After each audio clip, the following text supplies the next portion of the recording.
முருகனுக்கு பால் குடம் எடுப்பவர்கள் இதை மறந்து விடாதீர்கள். குழந்தைக்காக கல்யாணத்திற்காக பட்டினி விரதம் இருப்பவர்கள் காலையில் எழுந்து குளித்துவிட்டு ஒரு நெய் விளக்கு ஏற்றுங்கள். முடிந்தால் சர்க்கோண தீபம் ஏற்றுங்கள். முருகனின் திருவுருவ படத்திற்கு முகசிவப்பு கலரில் மலர் கிடைத்தால் போடுங்கள், அல்லது ஏதாவது ஒரு மலர் மாலை சாத்துங்கள். அப்புறம் தம்பதி சகிதமாக முருகனிடம் தங்களது பிரார்த்தனையை முன்வைத்து வேண்டிக் கொண்டு விரதத்தை ஆரம்பிங்கள். சாமிக்கு 2 வெத்திலை பாக்கு வைத்து நெய் தெய்வம் பண்ணலாம், அல்லது ஒரு டம்ளர் பால் சர்க்கரை கலந்து வைக்கலாம். மாலை 6 மணிக்கு மேல் வழிபாடு பண்ணிவிட்டு விரதத்தை பூர்த்தி செய்யலாம்.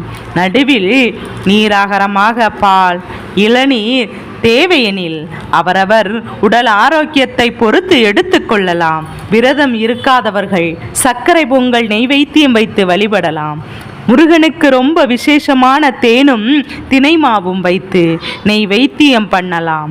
எதுவுமே முடியாதவர்கள் பழங்கள் வைத்து நெய் தீபம் பண்ணுங்கள். கல்யாண விரதம் என்பதால் இனிப்பாக சர்க்கரை பொங்கல் வைத்து நெய் தீபம் பண்ணுங்கள். விரதம் இருப்பவர்கள் மாலையில் இந்த நெய் தீபத்தை வைத்து வழிபடுங்கள்.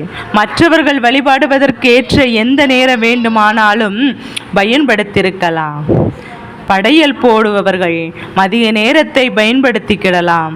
பால்குடம் எடுத்து அருகிலுள்ள கோவிலுக்கு சென்று முருகபெருமானை வழிபட்டு செல்பவர்கள் பால்குடம் எடுத்து முடிந்ததும் அவர் பூஜைகள் பூர்த்தி செய்து கொள்ளலாம். அவர்கள் ஏற்கனவே விரதம் இருந்ததுதான் பால்குடம் எடுப்பார்கள். பூஜையில் திருப்புகழ், கந்தர் அலங்காரம், அனுபூதி, படிக அருணகிரிநாதர் அருளிய மந்திரங்களை படியுங்கள். பால்குடம் எழுப்பவர்கள் இதை மட்டும் நீ மறந்து விடாதீர்கள்.